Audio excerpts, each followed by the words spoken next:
Assalamualaikum warahmatullahi wabarakatuh. Mengenal sosok Kiai Haji Ahmad Dahlan dan proses perjalanan hidupnya dalam mendirikan organisasi Muhammadiyah. Kiai Haji Ahmad Dahlan lahir di Yogyakarta pada tanggal 1 Agustus 1868, tepatnya di Kampung Kauman, sebuah kampung yang terletak di pusat kota Yogyakarta. Kiai Haji Ahmad Dahlan mempunyai nama kecil adalah Muhammad Darwis, anak keempat dari 7 orang bersaudara, di mana keseluruhan saudaranya perempuan kecuali adik bungsunya. Ayahnya bernama Kiai Haji Abu Bakar, ibu beliau bernama Siti Aminah, yang merupakan putri dari Haji Ibrahim, yang pada masa itu menjabat sebagai penghulu Kesultanan Ngayogyakarta Hadiningrat. Beliau adalah generasi ke-12 dari salah seorang wali songo yang terkemuka dalam mendakwahkan Islam di daerah Gresik, yang bernama Maulana Malik Ibrahim. Dia pergi haji dan tinggal di Mekah selama 5 tahun pada umur 15 tahun. Ahmad Dahlan mulai berinteraksi dengan pemikiran-pemikiran pembaharu dalam Islam seperti Muhammad Abduh Al-Afghani, Rashid Ridho, dan Ibnu Taimiyah. Ketika pulang kembali ke kampungnya tahun 1888, ia berganti nama menjadi Ahmad Dahlan. Pada tahun 1903, ia bertolak kembali ke Mekah dan menetap selama 2 tahun.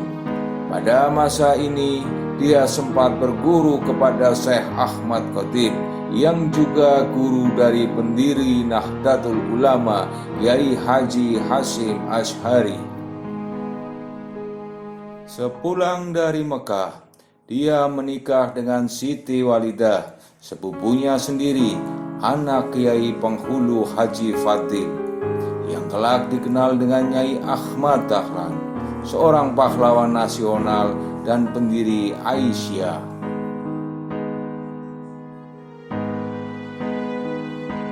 Sebagai seorang yang aktif dalam kegiatan bermasyarakat dan mempunyai gagasan-gagasan cemerlang, Dahlan juga dengan mudah diterima dan dihormati di tengah kalangan masyarakat, sehingga dia juga dengan cepat mendapatkan tempat di organisasi Jamiyatul Khair, Budi Utomo, Syarikat Islam, dan Komite Pembela Kanjeng Nabi Muhammad Sallallahu Alaihi Wasallam.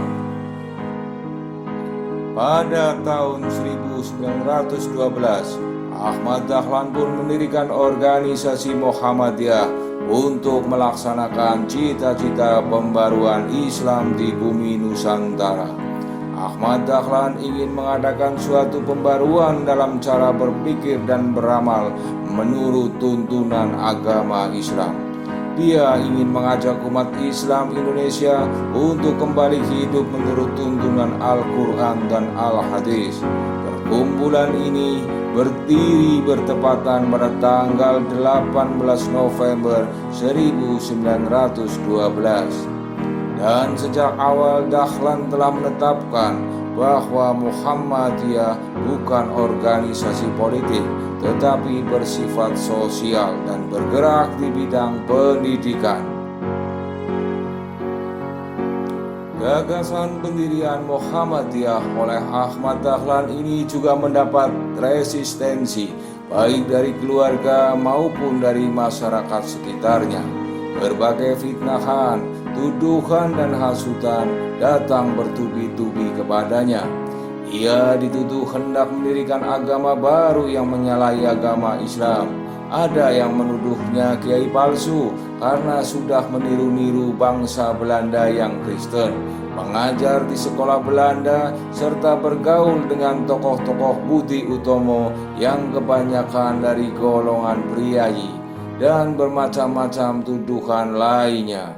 Saat itu Ahmad Dahlan sempat mengajar agama Islam di sekolah Osvia Magelang yang merupakan sekolah khusus Belanda untuk anak-anak priayi. Bahkan ada pula yang hendak membunuhnya, namun ia berteguh hati untuk melanjutkan cita-cita dan perjuangan pembaruan Islam di tanah air bisa mengatasi semua rintangan tersebut. Di samping aktif dalam menggulirkan gagasannya tentang gerakan dakwah Muhammadiyah, ia juga dikenal sebagai seorang wirausahawan yang cukup berhasil dengan berdagang batik, yang saat itu merupakan profesi wira swasta yang cukup menggejala di masyarakat. Pada tanggal 20 Desember 1912, Ahmad Dahlan mengajukan permohonan kepada pemerintah Hindia Belanda untuk mendapatkan badan hukum. Permohonan itu baru dikabulkan pada tahun 1914 dengan surat ketetapan pemerintah nomor 81 tanggal 22 Agustus 1914. Izin itu hanya berlaku untuk daerah Yogyakarta dan organisasi ini hanya boleh bergerak di daerah Yogyakarta. Dari pemerintah Hindia Belanda timbul kekhawatiran akan perkembangan organisasi ini. Maka dari itu kegiatannya dibatasi.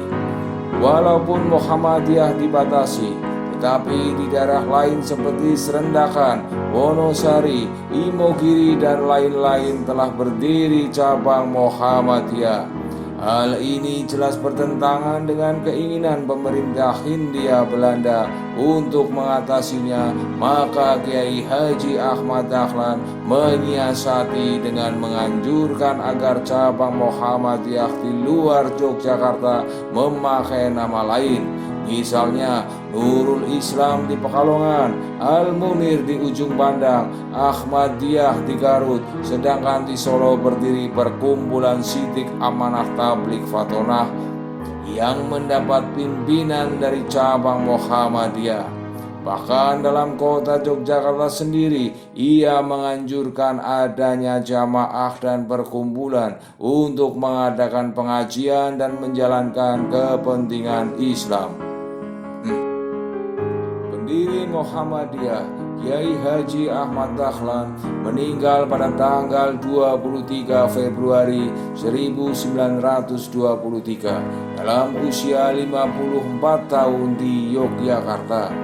Kiprahnya dalam membentuk dan mengembangkan Muhammadiyah sudah tidak diragukan lagi.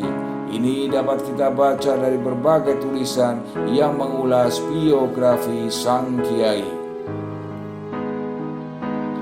Gagasan pembaharuan Muhammadiyah disebarluaskan oleh Ahmad Dahlan dengan mengadakan tabligh ke berbagai kota, di samping juga melalui relasi-relasi dagang yang dimilikinya.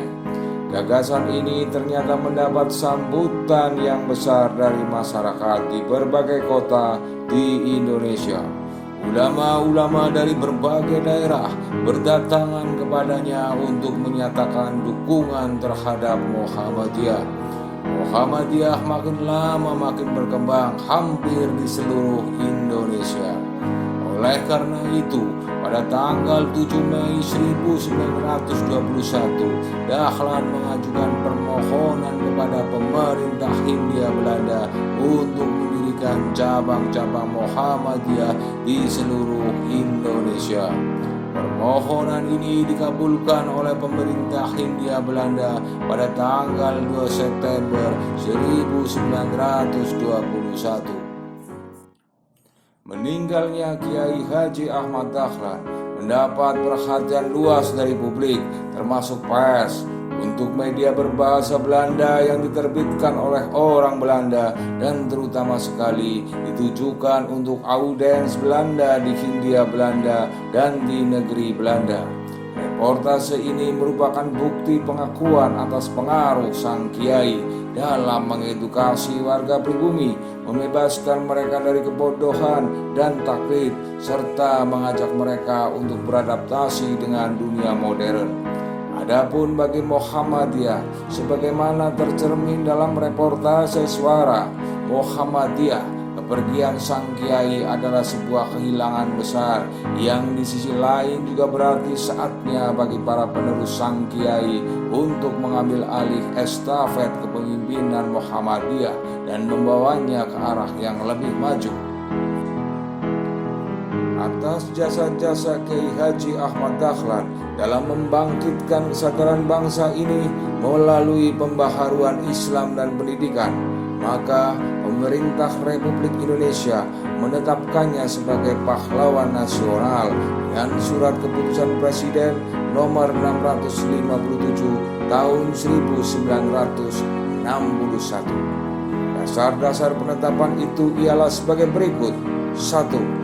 Kiai Haji Ahmad Dahlan telah mempelopori kebangkitan umat Islam untuk menyadari nasibnya sebagai bangsa terjajah yang masih harus belajar dan berbuat. 2. Dengan organisasi Muhammadiyah yang didirikannya telah banyak memberikan ajaran Islam yang murni kepada bangsanya, ajaran yang menurut kemajuan, kecerdasan, dan beramal bagi masyarakat dan umat dengan dasar iman dan Islam.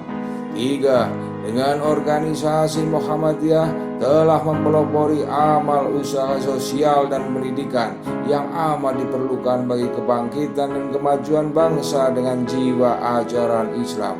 4. Dengan organisasinya Muhammadiyah bagian wanita atau Aisyah telah mempelopori kebangkitan wanita Indonesia untuk mengecap pendidikan dan berfungsi sosial setingkat dengan kaum pria. Demikian ulasan mengenal sosok Kiai Haji Ahmad Dahlan dan proses perjalanan hidupnya dalam mendirikan organisasi Muhammadiyah. Semoga bermanfaat. Wabillahi taufiq wal hidayah.